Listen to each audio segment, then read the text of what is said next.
শুভ সকাল বন্ধুরা, তোমরা সবাই কেমন আছো? আশা করি সবাই ভালো আছো। ঈশ্বরের কৃপায় আমি খুব ভালো আছি। আজকে একটা নতুন দিনে নতুন একটা ব্লগ তোমাদের সঙ্গে শেয়ার করতে চলেছি। আগেরবারে একটা ব্লগ আমি ছাড়বো বলে সব কিছু ঠিকঠাক হয়ে গেছিলো, এডিটও করে নিয়েছিলাম, কিন্তু কিছু কারণের জন্য আমার ব্লগটা পুরো ডিলিট হয়ে যায়।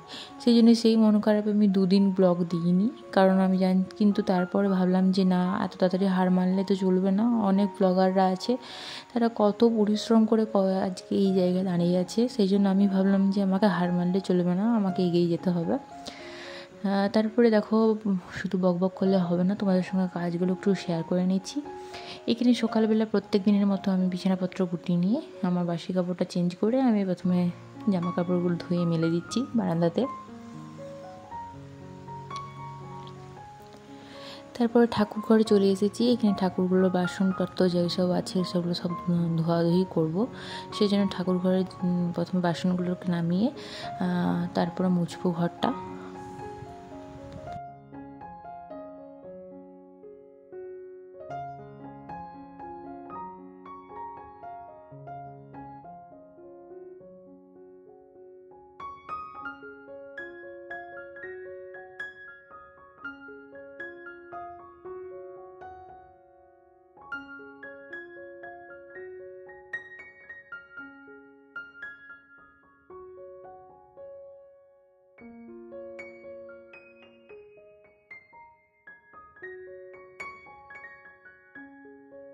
উপরে যা কাজকর্ম ছিল সব কমপ্লিট করে এসে আমি এখানে নিচে ঘর টরগুলো পরিষ্কার করবো বলে এখানে চলে এসেছি। আর পুচুকে এইভাবে না নামালে ও নামতে চাইবে না, সেই জন্য ওকে একটু ইয়ার্কির ছলে নামিয়ে দিলাম, যাতে বুঝতে না পারে আর কান্না করতে যেমন না পারে। সেই জন্য ভাবলাম যে আজকে বিছানা কতগুলো একটু ভালো করে বাগিয়ে রাখি।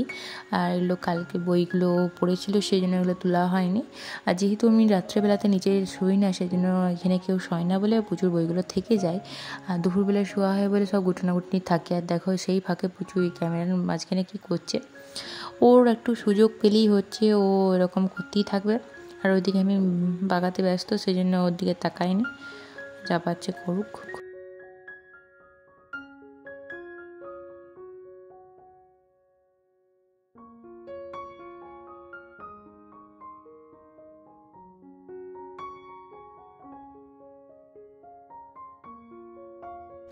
তারপরে ঘরটা একটু ঝাঁট দিয়ে দিচ্ছি। উপরের ঘরগুলো আমি সকালবেলা ঝাঁট টাট দিয়ে এসেছি। আর তারপরে নিচের ঘরগুলো একটু ঝাঁট দিয়ে নিলাম। আর দেখো, আমার মেয়ে না চারিদিকে পেন্সিল, রং পেন্সিল এগুলো সব ফেলে রাখে, সেই জন্য সেগুলো কুড়িয়ে রেখে দিলাম। নইলে পরে বলবে মা এটা কোথায় গেল, এটা কোথায় গেল, খুঁজবে, নাহলে কান্না করবে। আর পেন্সিলগুলো কোনোদিনও ওর গোটা থাকে না, যতগুলো পেন্সিল ছিল সব ভেঙেছে, গুড়িয়েছে, কি বলবো, একটা জিনিস ওর আস্ত থাকে না।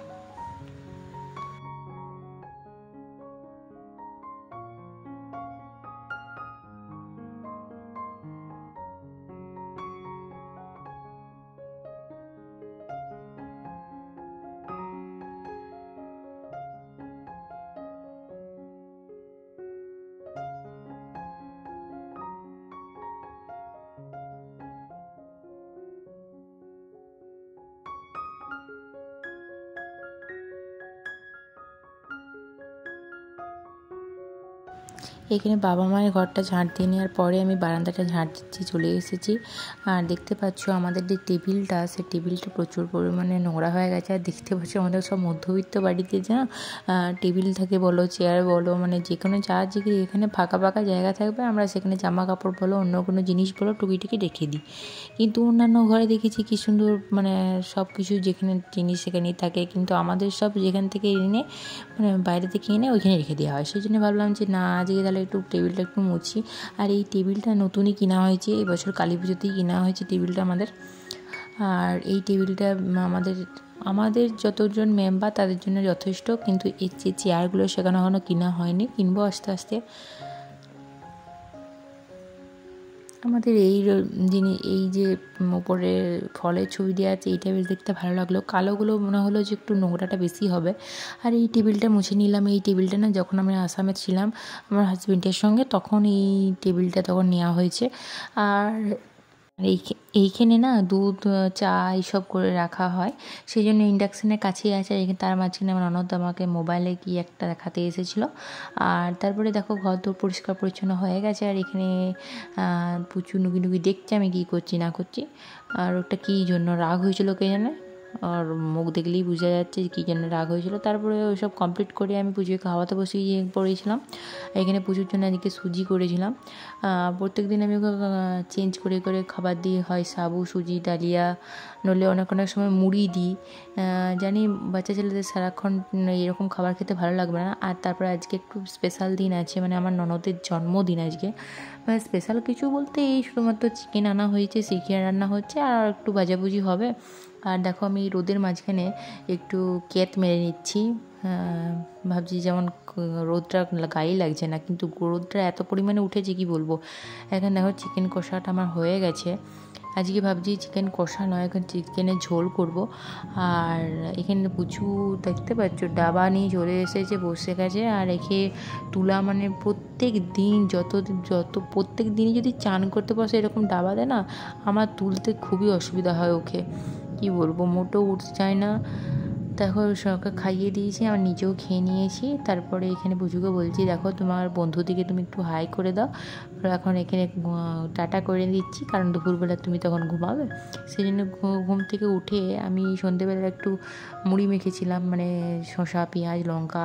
আর লঙ্কাটা এত পরিমাণে বেশি হয়ে গেছে, মানে কি বলবো, আমার ঝালে তো অবস্থা খারাপ হয়ে গেছে। চিনি খেলাম তাও ঝালটা কমছে না। আর এই গালের পাশে না এত পরিমাণে ঝাল লেগে গেছে কি বলবো। আর এখানে না আমাদের এখানে বৃষ্টি হইলো। বৃষ্টি শুধু নয়, মেঘও ডাকছিল, তার সঙ্গে কারেন্টটাও গেছে চলে। আর পুজো এখানে পড়তে বসেছি। আর সন্ধ্যেবেলা একটু পড়তে না বসালে না ও বলবে মা মোবাইল দাও, নলে এই দাও। সেই জন্য ওকে পড়তে বসিয়েছিলাম, এখানে চার্জার নিয়ে পড়তে বসিয়ে দিয়েছি। আর আজকে ব্লগটা আমি বাড়াচ্ছি না, এইখানেই শেষ করলাম। ভিডিওটি ভালো লাগলে লাইক অ্যান্ড সাবস্ক্রাইব করতে ভুলো না। টাটা।